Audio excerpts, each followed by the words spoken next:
What's up mga paps? Ayan, good morning sa inyo mga paps. Ayan, shoutout po sa inyong lahat, yung mga followers ko po. Ayan, shoutout po sa inyong lahat. Ayan po, kung hindi pa po nakapag-subscribe, subscribe na po. Pindutin nyo lang po yung notification bell para lagi po kayo updated sa ating mga videos. Yan, like and share lang po, comment at mayroon po dyan. Pwede po kayo mag-comment. Ayan, nandito na po tayo, pauwi na po tayo. Tapos na po natin ma-draft yung ating anak po sa kanyang office. Ayan, pabalik na po tayo. Yung kanina po ay papunta po yun sa Eastwood. Traffic ko po, i-update ko po kayo sa traffic. Ito naman po ay pabalik. Ayan, pauwi naman po natin sa ating bahay. I-update ko po kayo kung ano po ang sitwasyon naman po yung pabalik. Yan po, pareho lang po ba yung papunta at yung pabalik. So nakita nyo po yung papunta, nag-build up lang po yung traffic sa mga stoplight. Pero dito po sa C5 ay talagang siksika na po. Alas 6 pa lang po ng umaga, grabe na po yung traffic ko. Yan mga idol, dyan lang kayo. I-update ko po kayo mamaya sa traffic ng pabalik po sa ating bahay. Ayan. Mga paps, palabas na po tayo ng Eastwood. Ayan. Ayan.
Hindi naman po masyadong punong-puno pa po.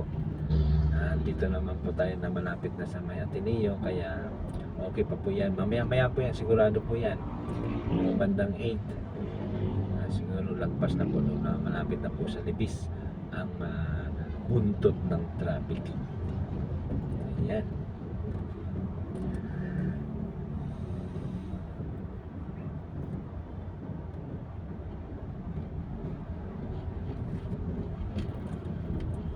Ayan na mga paps, yung papunta ng C5 at pabalik ng Katipunan, mula po Katipunan at pabalik po mula naman po sa Eastwood at pabalik ng Katipunan, Quezon City.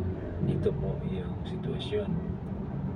Medyo marami-rami na rin po yung sasakyan. Kaya yung mga may pasok pa po dyan sa opisina, may mga lakad pa po na importante, agahan nyo po pagising. para hindi po kayo maipit sa trapiko dahil mula po pumasok po yung December. Naku po, lalo na po sa EDSA. Kagabi po, hindi ko lang po na video, pumunta po ako ng Marriott Hotel. Sinundo ko po yung aking anak dahil doon po sila ng Christmas party. Alam niyo po ba, yung pabalik po ng Quezon City mula po ng South Luzon Expressway, Baclaran, ako, hindi po tumatakbo ang daloy ng trapiko sa mga malapit po sa mga bandang ano po ito, Mega Mall.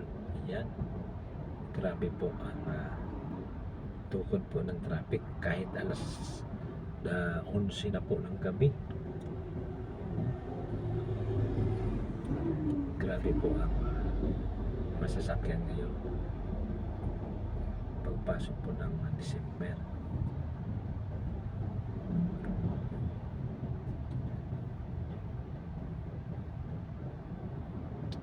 Kahit dito po sa Katipunan, dahil dito po kami dumaan, dahil yung kasama po ng anak ko nagkapadrop po dyan sa may Eastwood po, sa may Caltex, ay sa Petron.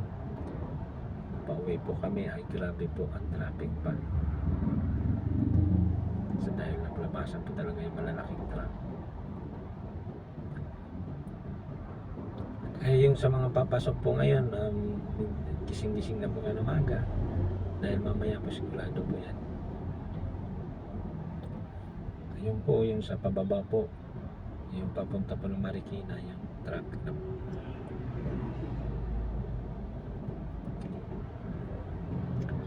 Yan po, medyo matagal-tagal po yung ating ano po, i-update ko na lang po kayo pag nakalampas na po tayo dito sa traffic. Ito yung masasabi ko lang po sa inyo, sobra po ang traffic ngayon umaga, alas 6 pa lang, ay alas 7 na po. Yan. Time check po tayo, alas 7 na po ng umaga. Yan, good morning sa inyo mga paps. Good morning, good morning. Ayan po, inuulit ko po yung mga hindi pa po nakapag-subscribe, subscribe na po kayo, please po. Subscribe niyo po si Pops Rooftop. Ayan.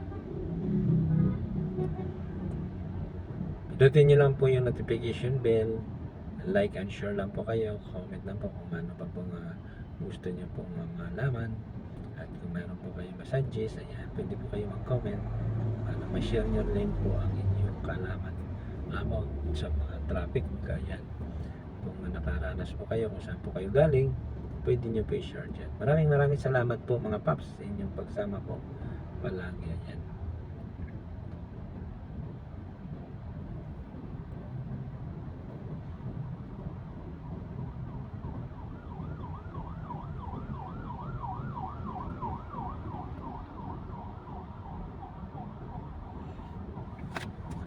Paps, maraming salamat sa inyong pagsama mga paps ha. Andito pa rin po tayo, hindi pa rin po tayo nakaalis po dahil sa traffic ako. Yan po, na-update ko na po sa inyo ang mga traffic po sa Katipunan, C5 at Quezon City sa Commonwealth. Ayan, yung mga dumadaan po dito, magising na po kayo ng maga at maya po talaga sobra na po ang traffic. Kaya maraming salamat po sa mga nanonood po ng aking video. Please lang po, pa-subscribe po at like and share lang po. Comment na rin po kayo. Maraming salamat po sa inyong lahat mga paps. Stay humble and God bless. Peace. Bye-bye. Ingat po tayo sa biyahe. Bye-bye.